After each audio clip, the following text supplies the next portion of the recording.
외대부고 하나고의 꽃이라고 불리는 동아리가 있잖아요. 동아리 워낙 다들 열심히 활동하고 또 정말 많은 시간을 들여서 활동하다 보니까 거기에 대해서 얘기할 것도 있을 것 같은데 혹시 어떤 동아리에서 어떻게 활동하셨는지. 저 뭐 일단 예체능 동아리도 2개 정도 했었고요. 그래서 저 아까 말씀드렸던 밴드부 활동도 당연히 했었고요. 뮤지컬 동아리 같은 것도 활동을 했었고, 학술 동아리에서는 뭐 철학 동아리라든가 이거 더 스콜라스라고 겸사겸사 홍보 좀 하겠습니다. 그 다음에 법학 동아리 저스티스라고도 있습니다. 이게 많이들 외대부고 법학 동아리면 베리타스부터 떠올리시는데 저희 저스티스도 굉장히 유망한 동아리고요.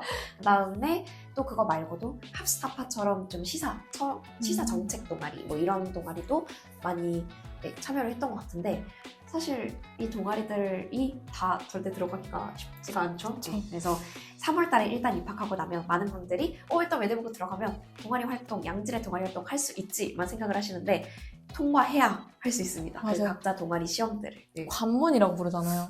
사실 저도 그때 지원서를 기간이 또 짧으니까 2, 3주 동안 12개를 썼더라고요, 제가 보니까. 진짜 압축적으로 써야 되고 그 지원서 하나하나가 다 또 내용이 어려워요. 맞아요. 어려운 지문을 읽고 내 생각을 얼마나 적절하게 표현하는지, 그 다음에 거기서 끝나는 게 아니라 그 서류 보고 면접까지 가죠. 그렇죠. 면접에서 진짜 그 면접관이 중학교 3학년 한테 물어볼 땐 솔직히 좀 친절하고 또 얘가 어느 정도 이해할 수 있는 수준으로 물어보잖아요. 근데 이제 고등학교 선배들이 후배한테 물어볼 때는 그것보다 훨씬 더 높은 수준을 요구한다고 저는 느꼈던 것 같아요. 약간 훨씬 더 날카롭고 좀 더 노골적으로 물어보는 느낌? 그걸 임수빈 교수는 그런 어려운 시험 통과하고 무슨 동아리 하셨어요? 저는 솔직히 골라서 들어갔어요. 뭘로?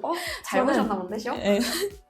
그 광고 동아리 하나랑 이제 방송국 하나를 이제 고민을 하다가 결국엔 방송반에 들어갔는데 거기서는 단순히 그 다른 학교에서도 진행되는 방송 활동뿐만 아니라 언론 활동에 대한 학술적인 활동도 진행이 됐었고 저희끼리 스터디도 진행되고 그랬던 학술 동아리 반, 활동 동아리 반 약간 그런 느낌이었어. 거기서 활동을 했었고 또 예체능 아까 말씀해 주셨는데 저는 그 예술 기획 쪽에 좀 관심이 많았어가지고 예술 전시 동아리를 했었어요. 그래서 거기를 이제 매년 새로운 저희가 담당하는 화이트 큐브라는 공간이 있었는데 그 공간을 아예 주제 선정부터 시작해서 새롭게 꾸미고 또 발주 넣고 포스터도 제작하고 그래서 그 공간을 홍보하고 거기에 사람들이 찾아와서 그 참여 전시도 진행하고 뭐 그런 동아리도 있었고요.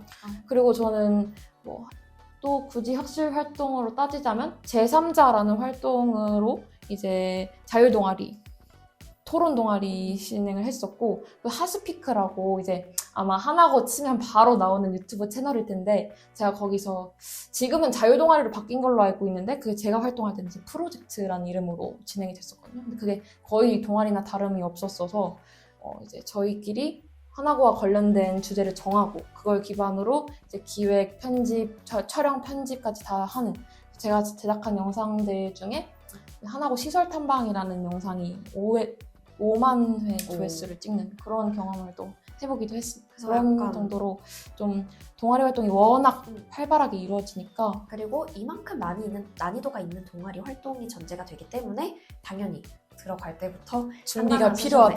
준비가 필요하다라고 조금 말씀을 드릴 수 있을 것 같습니다. 이렇게 외대부고 하나고가 약간 뭐 공통점도 있고 어쨌든 차이점도 있잖아요. 그러면 임수빈 교수가 생각하기에 하나고에 어울리는 인재 이 스타일이다라고 좀 요약해 주시면 어떻게 될까요? 저는 일단 굳이 유형을 나눠보자면 첫 번째로 꼽을 수 있는 거는 이제 무계열형은 하나고 그리고 계열형은 외대부고인 것 같아요. 제가 느끼기에는 오늘 대화를 통해서 느낀 바로는 이제 하나고에서는 워낙 그 과목 선택이 좀 자유로운 편이고 또 이제 뭐 문과도 이과 과목 듣고 이과도 문과 과목 선택해서 듣고 자신의 관심사를 좀 넓게 두고 수업을 들을 수 있다 보니까 그게 또 장점이지 않나라는 생각을 했고 또 반대로 외대부고에서는 또 국내 계열 외 이제 국제 계열 나뉘다 보니까 그런 선택과 집중에서도 어느 정도 이제 유리한 면이 있지 않을까라는 생각을 했기 때문에 무계열 교육과정, 계열형 교육과정 이렇게 유형을 하나 나눌 수 있지 않을까라는 생각을 했고요. 또 두 번째는 또 저희 또 기숙사 얘기도 있었잖아요. 그래서 4주, 1주 그것도 나눌 수 있지 않을까 생각을 해봤습니다. 저는 뭐 외대부고에서 어떤 종류의 인재가 잘 부합하는지 외대부고에 부합하는지 정리를 하라고 하면 저는 어떤 거 하나에 조금 미쳐서 들어갈 준비가 되어 있는 친구들이어야 한다라고 저는 생각을 했어요. 뭐 앞서 말씀해주신 것과 크게 다른 내용은 아닌데요. 계열형이라는 건 말 그대로 무언가에 집중을 하겠다는 뜻이에요. 그러니까 내가 무엇에 집중하고 싶은지는 적어도 생각을 조금 해본 친구일수록 외대부고에서 얻어가는 게 더 많을 겁니다.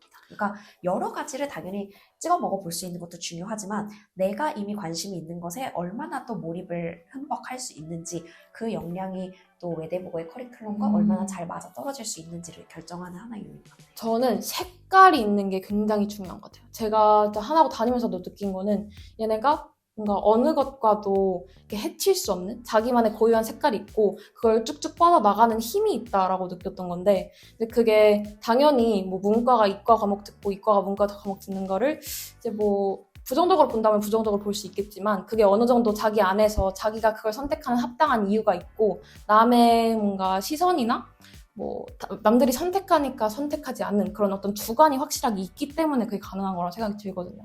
자기가 아무리 문과에서 진로를 염두에 두고 있어도 내가 또 이걸 도전해볼 수 있고 이걸 할 수 있는 역량이 충분히 되니까 이걸 선택하겠다는 이런 확신이 자기 확신이 기반이 되는 거라서 그런 식으로 좀 자신의 색깔이 뚜렷하게 있고 또 어느 방향으로 나갈 건지에 대해서도 충분히 고민이 많이 된 상태인 친구들이 하나고등학교에 들어왔을 때 훨씬 더 잘 쭉쭉 뻗어 나가고 또 영역을 넓혀 나가고 그런 것 같아요. 사실 좀 얘기를 해보면 외대부고랑 하나고랑 막 그렇게까지 큰 차이가 있진 않은 것 같아요. 물론 저희가 이제 유형을 나누긴 했지만 근데 공통적으로는 자신의 줏대가 좀 확실하게 있고 색깔이랑 그런 방향성이 어느 정도 미래가 그려지는 친구들, 자기 힘으로 그렇게 뻗어나갈 수 있는 친구들이 좀 하나고나 외대부고에 잘 맞지 않나라는 생각을 했습니다. 그러면 저는 사실 하나고 사람이랑 얘기를 해보는 게 거의 실제로 얘기해보는 게 거의 처음이다 보니까 저희 그러면 요거를 한번 해봐도 좋을 것 같은데요.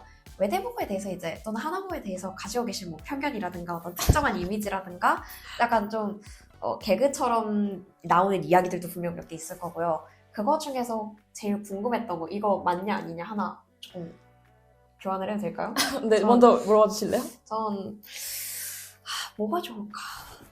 근데 저 이거 조금 억울했었어요. 뭔가 매체에서 하나고가 자꾸 더 유명한 것처럼 다뤄지는 경우들이 조금 있는데 이게 체감하시기 어떤지 하나고 학생으로서 매체에서 비춰지는 하나고 매체에서 비춰지는 하나고 뭐 저희 뭐 웹툰에도 나오고 그리고 자사고 하면 또 바로 손꼽히는 학교로 불리는 것 같긴 하더라고요. 근데 뭐 약간 이런 매체에서 다뤄지는 외대부고 이미지에 약간 불만이 있으신 걸까요? 약간 불만이 있다기보다 생각보다 그렇게 막 딱 말씀을 드렸을 때 그 학교 알지? 라고 반응하시는 빈도가 하나고보다는 조금 낮다는 이미지를 저는 많이 받았어요. 또 좀 캐릭터가 확실한 것 같긴 하더라고요. 하나고가 워낙 이런 학교의 이미지를 잘 만든 것도 있는 것 같고 그리고 또 이제 핵심적인 프로그램 이름들이 좀 유명하잖아요. 뭐 1인 2기라던가 프로젝트라던가 그런 게 좀 전면에 잘 드러나 있는 것 같아서 그런 측면에서 학교 이미지가 좀 부각이 된 것도 있지 않나 생각합니다. 근데 또 입시판에서는 이제 외대부고랑 하나고랑 당연히 이렇게 놓고 얘기를 하는 것 같다고 느끼고 저는 외대부고 사실 요즘에는 또 미미미누가 그쵸. 제일 유명한 것 같고 그리고 제가 안 그래도 이거 찍는다고 친구들 하나고 같이 나온 친구들한테 그럼 너네는 하나고랑 외대부고 둘 중에 선택할 수 있는 기회가 분명히 있었을 텐데 왜 하필 하나고를 선택해서 하나고를 다녔냐 물어보니까 학원 다니기 싫어서라고 얘기를 하더라고요. 그래서 그 입시 학원에 갔는데 외대부고랑 하나고 둘 중에 하나를 선택하면 좋을 것 같다. 근데 외대부고는 일주일에 한 번 나오고 하나고는 4주에 한 번 나오는데 어디가 좋을 것 같냐? 뭐 본인 생각하기에 어디가 좋을 것 같냐라고 물어보니까 그 빠른 선택, 그 사고 과정에서 넌 학원 가기 싫으니까 무조건 하나고 뭐 이렇게 얘기를 하더라고요. 혹시 그거에 대해서는 어떻게 생각하시는지? 그 외대부고가 사교육을 받는 이미지가 생각보다 있나 봐요. 근데 이제 사람 따라 다릅니다. 아까 말씀드렸다시피 기숙사에서 한 주마다 퇴소를 할 건지 또는 4주마다 갈 건지 다 본인 선택이기는 하고요. 그 다음에 뭐 사교육도 사실 단순히 이게 붙는다고 능사인 게 아니라 내가 받아들일 수 있어야 되는 거기 때문에 결국 사교육을 받아도 외대보고라는 환경 속에서 노출되다 보면 그만큼 효과를 느끼지 못하는 친구들도 당연히 있을 거고요. 그래서 생각하시는 것만큼 사교육이 뭐 이제 엄청나게 치열하진 않다. 그래서 이제 종종 저희 뭐 귀족학교라는 얘기도 많이 나오고 하는데 그저 교복의 개수가 많을 뿐이지 저희 실제로 그런 앙드레 것은 조금 김교복. 저희 심지어 저희 드레스 코드 있는 거 아세요?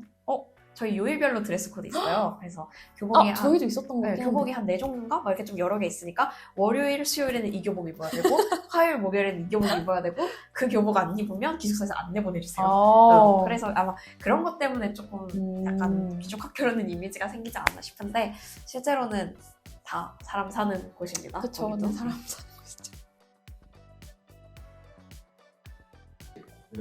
급식. 급식 뭐 얘기할 거 많죠. 급식 저희는 일단 너무 맛있었어요. 근데 이건 진짜 말씀드릴 수 있는 게 너무 맛있었고 저는 급식 삼시세끼 다 항상 챙겨 먹고 간식 시간도 있었는데 간식 시간에도 누구보다 빨리 가서 먹는 그런 편이었고 그리고 제일 기억에 남는 거 한 가지를 말해보자면 저희는 수능 도시락을 그 급식실 아주머니들이 싸주셨었어요. 맞아요. 근데 그게 너무 맛있어서 이 재수할 때 이제 엄마가 싸주잖아요. 근데 그게 약간 비교가 됐다.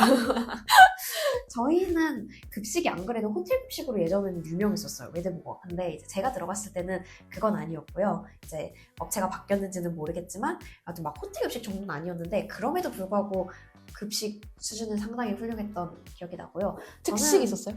특식 같은 거 있었는데 예를 들면 저희 아직도 기억나는 게 숯불 바비큐 맞아요. 같은 거 해주시는 날이 있었어요. 그러면은 야외에서 셰프 모자 쓴 이제 조리사분들이 야외 불판에서 막 실제로 구워가지고 바로 갖다 주시고 이렇게 저희는 인당 랍스터 한 마리씩 나왔어요. 맞아요. 이런 거 유명하죠. 그렇죠. 그래서 급식은 든든하게 챙겨줍니다. 먹고 열심히 공부하라고 이제 많이들 노력해가지고 맛있게 챙겨주시는 것 같아요. 급식은 확실히.